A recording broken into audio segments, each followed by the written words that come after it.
So it seems some of you have had issues installing REPLAYMOD and ffmpeg altogether. So this is the first part we will go over. I've been out for a bit due to school, but I'm back and ready to show you the second part of how to install REPLAYMOD to create edits. Firstly, there's a newer way to install ffmpeg. The old way was just really old and really outdated and also really tedious, so there's a new way to do things. All you have to do is extract ffmpeg once you've downloaded it, which the link will be in the description, and drop it in your .minecraft folder. Pretty simple. For those of you who don't know how to get into your .minecraft folder, all you need to do is press the Windows and R key and it'll take you to the Run tab. Then type in %appdata% and open the .minecraft folder, and then just put ffmpeg in there.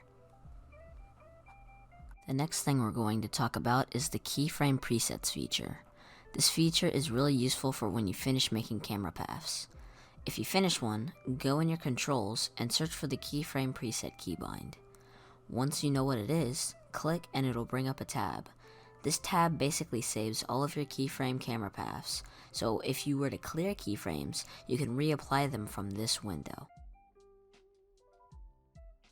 To save a keyframe, press Save As, and then the name for the camera path. To load it back in once you've gotten rid of it, just open the keyframe preset window.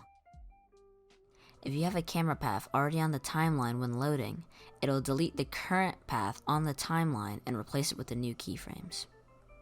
This keyframe preset feature is also super helpful for rendering. Once you finish putting all of your camera paths in the keyframe preset menu, you can add them all to the render queue. The way the render queue works is you go in keyframe presets and select the camera path you want to render. You can open render queue again and add the camera path, and then go back to the keyframe preset menu and add another camera path, and then back and forth and back and forth. This is super useful because not only can you render multiple frags instead of doing them each individually, but you can also render them all out in a shader that you like, and then re-render them with a depth map right after. It's great because normally people make one camera path, render it, and then continue, but this allows you to bulk make camera paths quickly. Next, we have the importance of Minecraft depth. Most games like first-person shooters, Modern Warfare 3, Black Ops 2, have a depth map shader that you can use. First, I'll explain what depth is. It's basically editing a certain distance. You can use the depth map, as shown here, to add effects to the background and foreground of the image. You can use CrushedPixel's video to find the download link, or it'll be in the description. One last thing you should know about the depth map is poor particle tracking. The way Minecraft particles are made, they're random every time you load in a world, meaning in REPLAYMOD there are millions of different possibilities for particles in game. If someone splashes a potion, the depth map will sort of mess up around the area, since for depth map, the potion particle is in a different place, since there are multiple outcomes for the particle position. To simplify what I just said, particles mess up a bit, but not too much.